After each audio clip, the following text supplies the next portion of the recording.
Mummy, તું શું બનાવે છે? તારે શું ખાવું છે? તું જે બનાવી છે. આજે તો તને ભાવે છે ને એના કરતાં દીદીને ભાવે છે ને એ રેસીપી બને છે. એવું? હમ. બટાકા વડા? ના, દીદીને બટાકા વડા તો ભાવે, પણ એ સિવાય બીજું શું ભાવે? મોમોસ? મોમોસ. તને ભાવે છે? હા, બહુ ભાવે. બહુ જ. એવું. તો જો હું ચાલ રેસીપી બતાવું. પહેલાં તો ઇન્ગ્રીડિયન્ટ્સ બતાવી દઉં. તો આ લસણ ઝીણા ઝીણા ટુકડા કરી લીધા છે. કેપ્સિકમ છે. ડુંગળી એક લીધી છે. આ એક કેપ્સિકમ છે મોટું. કોબીજ અડધી લીધી છે. આ મરચાં છે લીલા, અને ગાજર 3 લીધા છે. હવે આ છે ને આપણે ઝીણા ઝીણા ટુકડા કરી લેવાના, મરચાંના હોય સમારી લેવાના, બરાબર. હવ. આટલા મોટા મોટા પીસ કેમ કાપે છે? એને છે ને મિક્સર જારમાં એડ કરી દેવાના કાપીને,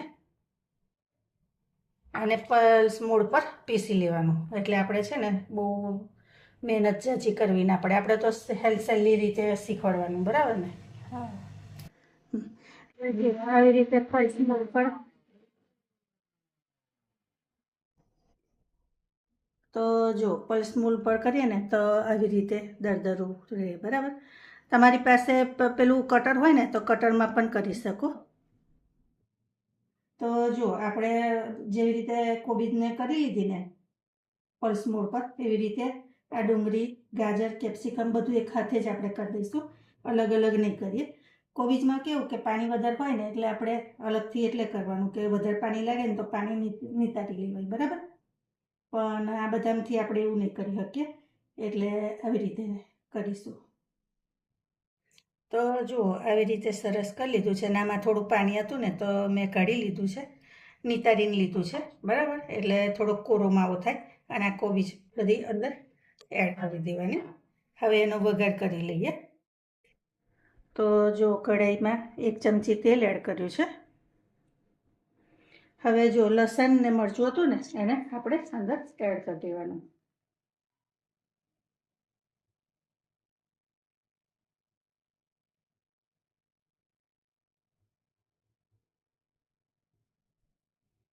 હવે લસણ ને થઈ જાય એટલે આ મિક્સર એડ કરી દેવાનું. હવે આ બધું મિક્સ કરી લેવાનું.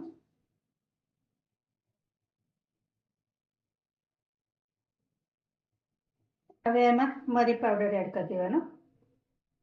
ડાર્ક સોયા સોસ છે એ થોડોક એડ કરી દઈશું. અને રેડ ચીલી છે, ચીલી સોસ, એ એડ કરી દઈશું.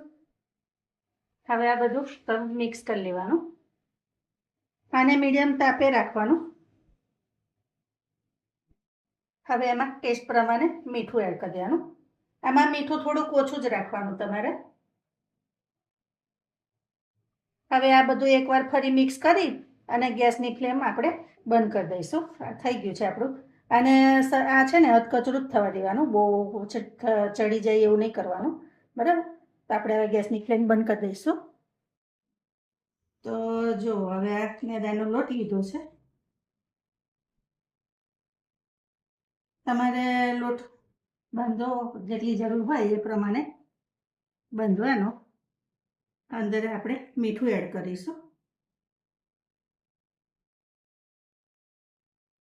હવે આ મરી પાવડર છે એ થોડોક એડ કરી દેવાનો. હવે આપણે એમાં તેલ એડ કરી દેવાનું. તેલ, ઘી તમે જે ચાહો એ એડ કરી દેવાનું. જો આ મોમોસ છે ને સુફાલી સ્ટાઇલ બને છે, બરાબર. તમે તમારી રીતે બનાવતા હશો. આ સુફાલીની રીતથી બને છે. એટલે એકવાર તમે સુફાલીની રીતથી એકવાર ટ્રાય કરજો, તમને થોડીક અલગ રેસીપી લાગશે, બરાબર. હવે થોડુંક થોડુંક પાણી રેડતા જઈ અને બહુ કઠણ નહીં અને બહુ ઢીલો નહીં, એવો મીડિયમ લોટ બાંધી દઈશું. તો જો આ રીતનો લોટ રાખ્યો છે, બરાબર. હવે આને ઢાંકી અને રેસ્ટ આપીશું 10 મિનિટ. તો ચાલો હવે ફ્રેન્ડ્સ આપણે લોટ ધોઈ લઈએ. હવે આને નાના નાના લુવા કરી દઈએ. હવે આના આટલા આટલા લુવા કરી દેવાના. તો જો ફ્રેન્ડ્સ, આવું પૂરી જેવું લુવું લઈ લેવાનું, એને વણી લેવાની. તો જો ફ્રેન્ડ્સ, આવી આટલી પૂરી કરી લેવાની. મમ્મી હું ફિલિંગ કરું. ઓ લે ને. તો જો ફ્રેન્ડ્સ, મારી હરસુ ભરે છે.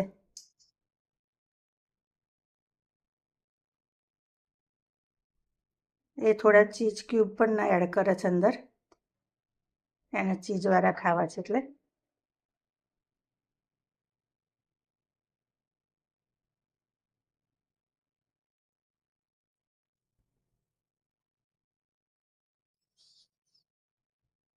તમને આવી રીતે ભરતા આવડે છે?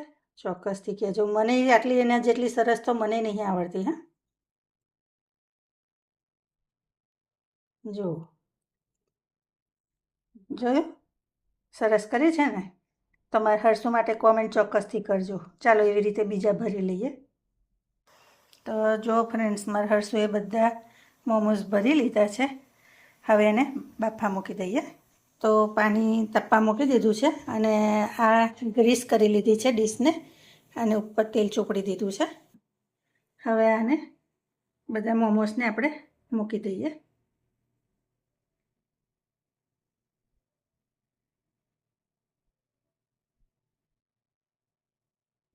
જો આ થોડોક એને અલગ ટાઈપનો કર્યો છે, એ પણ મૂકી દઈશું. હવે એને ઢાંકીને 10 મિનિટ થવા દઈશું. તો જો ફ્રેન્ડ્સ, સરસ એવા આપણા મોમોઝ રેડી છે. ઉપરથી દાણા સ્પ્રિંકલ કરી દઈશું. હવે હું સ્પેરિંગ પ્લેટમાં લઈ લઉં. તો જો ફ્રેન્ડ્સ, મસ્ત મજાના મોમોઝ રેડી છે. હું તમને એક તોડીને બતાવું. તો જો સરસ મજાના, જરાય ચવાયડા ચીકણા એવા નહીં થયા, જોયા ને તમે? તો